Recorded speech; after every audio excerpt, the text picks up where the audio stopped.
It will No, be no, the... I warn you, you don't have the right to raise your voice in this hearing.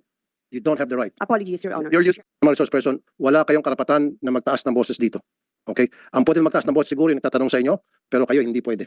Okay? Alin sa mga sinasabi mo sa Tribune ay personal knowledge mo at ilan doon ay chismis lang na napakinggan mo lang? Kaya nga, so chismis. Sumbong po. Ano kaibahan ng sumbong at saka chismis? Sumbong nangyari po talaga sa kanila. So paano alam mo na tunay na nangyari? Hindi lang po isa ang nagsabi. So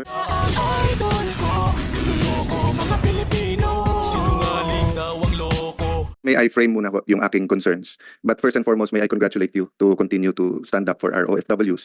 And yun yung una kong concern na every time tingin natin wala nang scam, eh meron na naman bago. I could not forget, Mr. Chair, nung tumayo ka sa floor, nagkwekwentuhan lang tayo. And may mga governor, I think may senator pa, mayors na nagsascam tungkol sa piyesta. At sinabi mo nga, ako never ako magpapascam sa mga yan. And it happened na yung nagsascam kasi, mga pangalan at phone number. And in fact, Mr. Chair, sa akin, may naghingi ng pera, gumamit ng mga pangalan ng ambassador. Tapos yung number na nag-text sa akin, number sa New Zealand at Australia na nagsasabing sila yung ambassador na kilala ko. Buti na lang chinek ko, nasa Pilipinas na. So ang point ko lang, yes, the scams are out there. And nakakalungkot na talagang ang tina-target yung OFWs. Okay. But bakit masyado akong concerned sa nangyari dito at thankful sa chairman and of course kay Senator Risa for taking it? First, because ang target is our national treasures, the OFW. Hirap na sila, tapos ganito pa nangyayari. And just for background, Mr. Chair, marami kasing bansa, and Yusek De Vega or DFA or Yusek Olalia can correct me. Marami kasing bansa, pag nawalan ng trabaho yung OFW, they have to go home. Dito na sila kailangan mag-apply. So nung wala pang Department of Migrant Workers, the DFA was working hard with the host countries na pwede bang may palugid kayong time pag nandyan yung mga OFW para hindi na nila kailangang umuwi. Makahanap sila ng trabaho. Ang problema, dun ngayon pumasok yung scam. So may mga bansa na maluwag sila sa Pilipino na hindi pinapauwi right away, may mga nag-iimbento that they can, for money, get them jobs. Okay. Second, I'm very much concerned how both the Department of Foreign Affairs and Migrant Workers has handled this. You're putting all the onus on Conjen Cato when as early as August, alam nyo na lahat na meron to. And my questions will prove my point. Last 2 points, Mr. Chair. I'm also concerned whether this was a demolition job by some people in Tribune or whether this was a legitimate press freedom issue of bringing out this issue. If it was a demolition job, I will ask you questions, Ms. Fernandez, don't worry. If it was a demolition job, a PR job, bakit kayo sa DFA at migrant workers, hindi kayo nagsasalita para sa empleyado nyo? Oh, ngayon, kung hindi naman to demolition job, bakit nyo hindi dinidisiplina ang inyong sariling worker? Diba? Dalawa lang naman yun eh. So what's my main point? Tiwala sa gobyerno. Nawawalan yung OFW ng tiwala sa gobyerno dahil sa nangyayaring ganito eh. Dapat August solve na to eh. Kung nagpanik kayo sa DMW at DFA na may ganitong scam at tumulong kayo, tapos na to. Kung may ginawang masama si Conjen Cato, dapat tinanggal nyo na. Or, sa sunod-sunod na banat ng Tribune, nilabas nyo yung investigasyon nyo. May investigasyon naman kayo eh. Yes or no, Yusek De Vega? You have an investigation, di ba? Yes or no lang? Yes or no? I was there for the... Actually, it wasn't an investigation, more than a fact-finding. Oh yes, so you had a fact-finding, yes or no? Yes. Oh, and was Elmer Cato cleared? Yes or no? Sir, I was not there to accuse him of anything. No, I'm not talking about you. I'm talking about DFA. I have limited time, Yusek. So I just want a straight answer. Was he cleared or is he guilty? There's no evidence that he made money out of this thing. Or Okay. anything. It seems that, well... Did he drop the ball in the investigation or was he on it? Ganito po nangyari po, if I may... No. Straight lang naman to eh. Kung baga sa ruling, you can submit it later. Gusto ko lang yung dulo ng ruling. So there's no evidence that he got any money. Oh, yung mga sinabi niya dito kay Senator Tulfo, na as early as August humingi ng abogado, etc. Totoo yun, hindi? Yes. Okay, so let me stop there. Pero wala kayong, sumagot ba kayo sa Tribune? Kinall out niyo ba yung Tribune na sinisira nila ang DFA? Hindi lang naman si Elmer ang ano eh. When I was secretary, inuutusan ko si Elmer. Elmer, pag may bumanat sa ambassador ko or sa congen ko, sagutin nyo kung tama sila. Kasi don't let it fester. Di ba?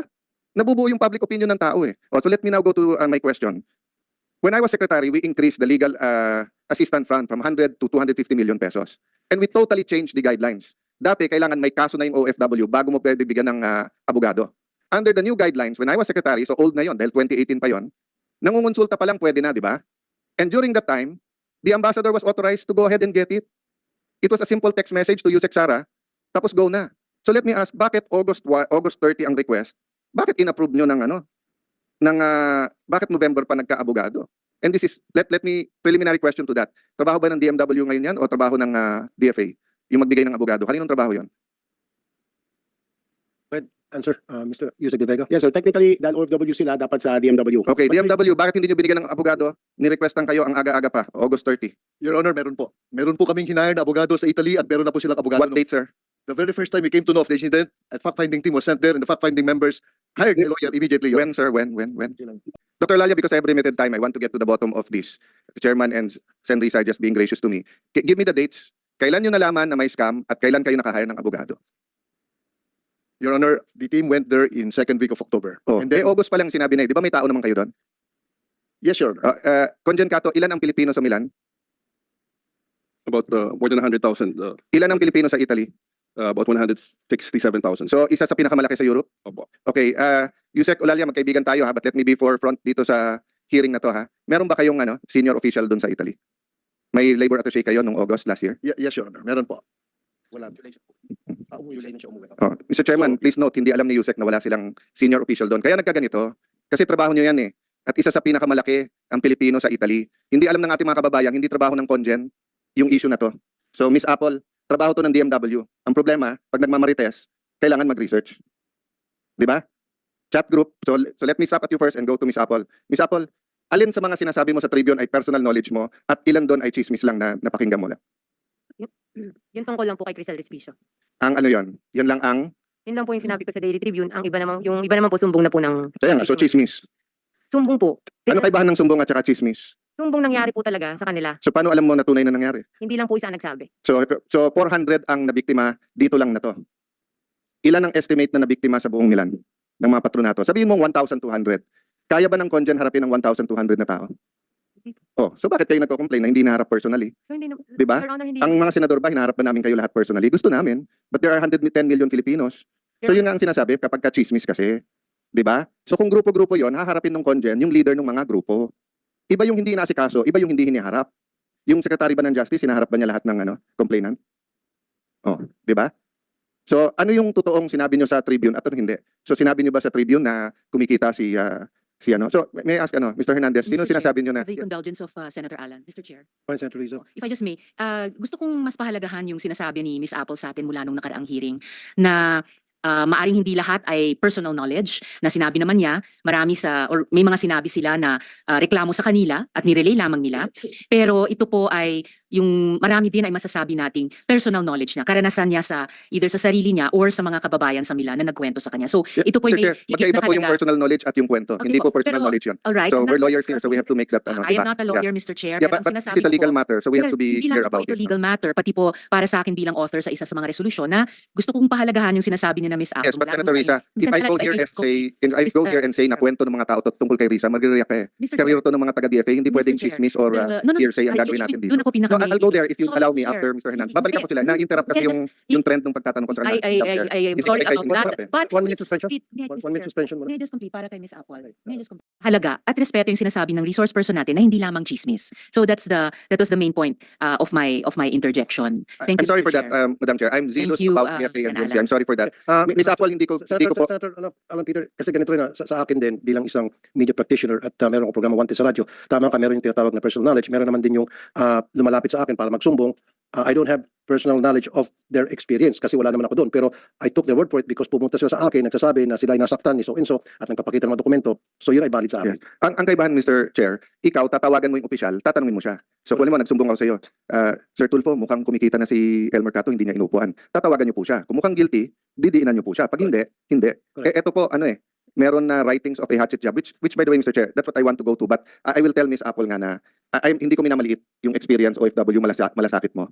I'm just putting it together with what happened sa Tribune. If you give me lang a few questions, Mr. Chair, I'll prove my point. No? Pero hindi ko minamaliit yung inyong, in fact, I thank you for coming forward kasi nakakatulong to sa mga taga-Milan. I thank you for having time for a chat group. Sinasabi ko lang, kung 5 na nabasa mo ay totoo, pagka yung 1 o 2 hindi mo sure at sinabi mo sa dyaryo, naapektuhan yung buong testimony mo. So kung may magsumbong kay Chairman Tulfo, inaapi yung 300 OFW at mukhang totoo yun, isumbong mo. Sinabi, Mr. Chairman, kinunan ng tigpa 500 yung mga OFW, totoo yun, sumbong mo. Pero sinabi, Mr. Chairman, yung DFA Secretary, inupuan. Yung migrant workers, inupuan. Si ganito, inupuan. Tapos pag tinanong ka, paano mo alam inupuan? Sinabi lang po nila. Pero sinabi naman po ng iba, hinarap sila. Nadadamage yung testimony mo eh. Diba? So, but let me go to Mr. Hernandez. No? Mr. Hernandez, so when you made those articles about Mr. Cato, no? Sinong kino-quote mo sa mga natin dito ngayon? There were several po na No, those are present now. from those present, Enrico, Vanessa, So, ang kinote mo sa kanila, Jeffrey. which specific ang kinote mo sa kanila? Na kumikita na siya, inuupuan niya, or what? Wala dun sa walang kumikita. Yung inuupuan quote dun sa yung Alpha 400 na yung story, yung Recall Cato, meron dun So you came out with a series of articles Yes po.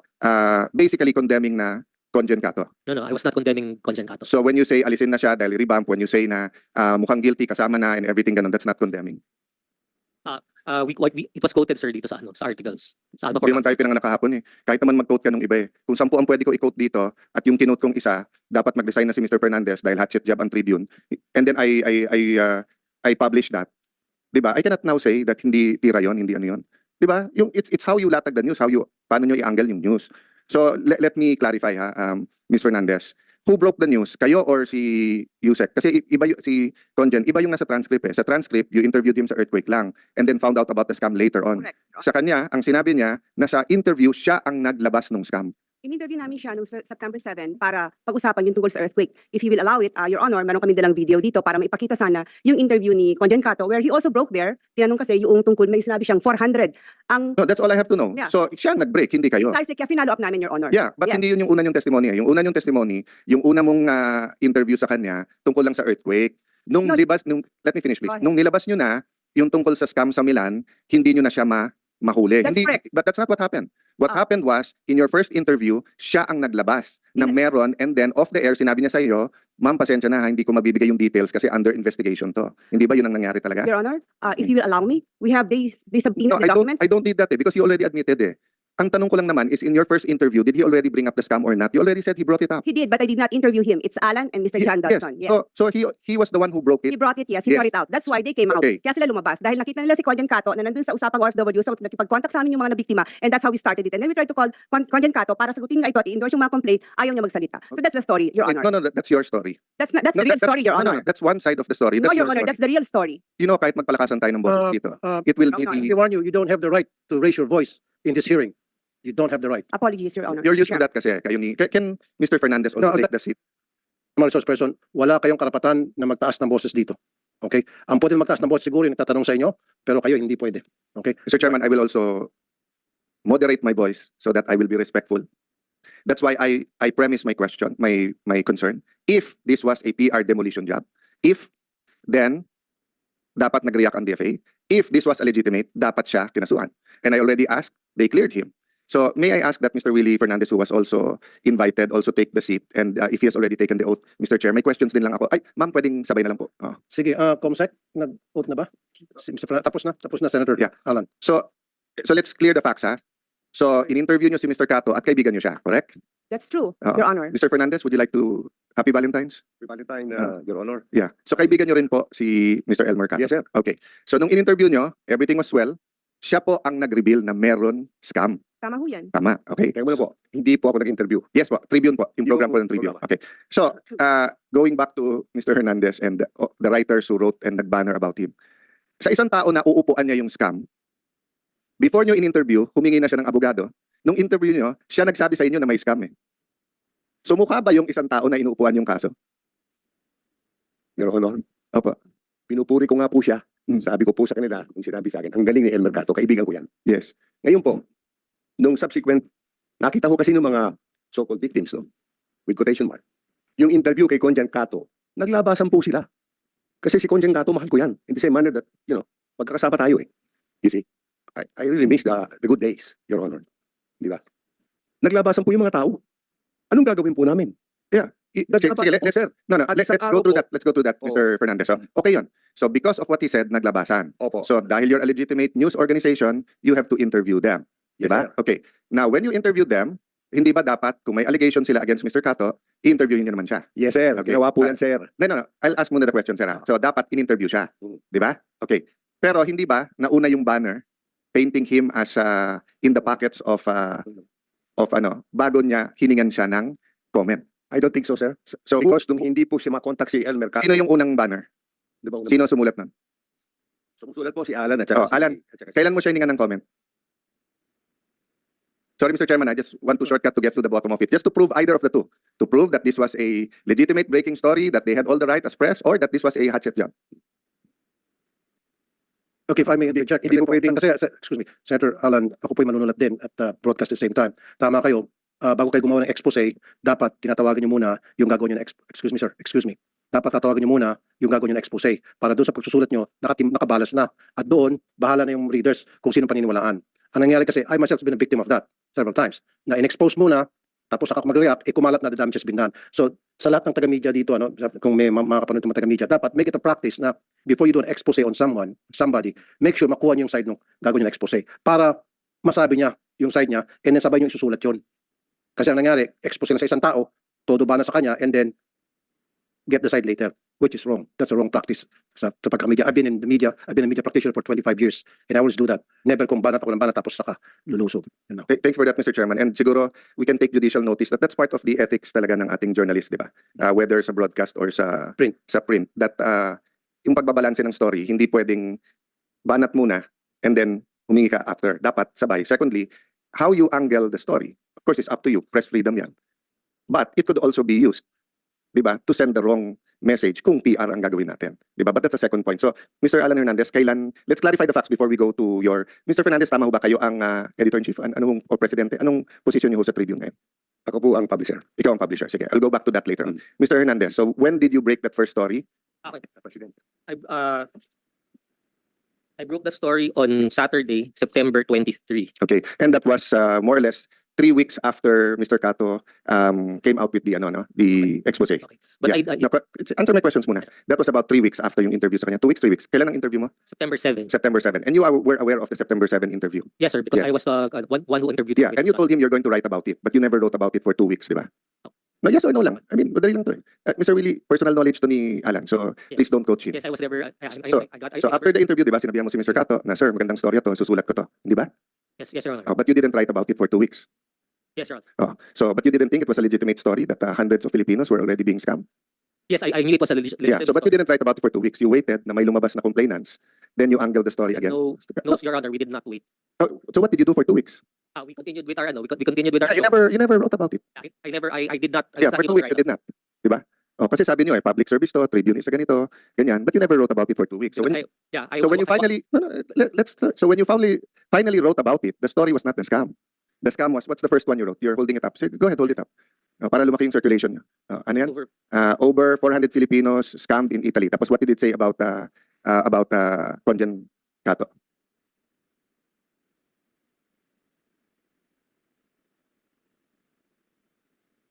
Meron na dyan statement about him or wala? In an early interview with Usapang OFW, Philippine Consul General to Milan Elmer Cato confirmed cases of Filipinos being recruited Yeah. illegally into the So country. yan pa lang yung una. After 2 weeks, okay? So after 2 weeks, yan pa lang sinulat mo. Ano yung next na lumabas na banner din? September 24 on Sunday. Yeah, Mega anong, Racket Beard. sorry? Yung Mega Racket Beard. Yeah, okay. Then anong sinulat mo about Conjen Cato dyan? Okay.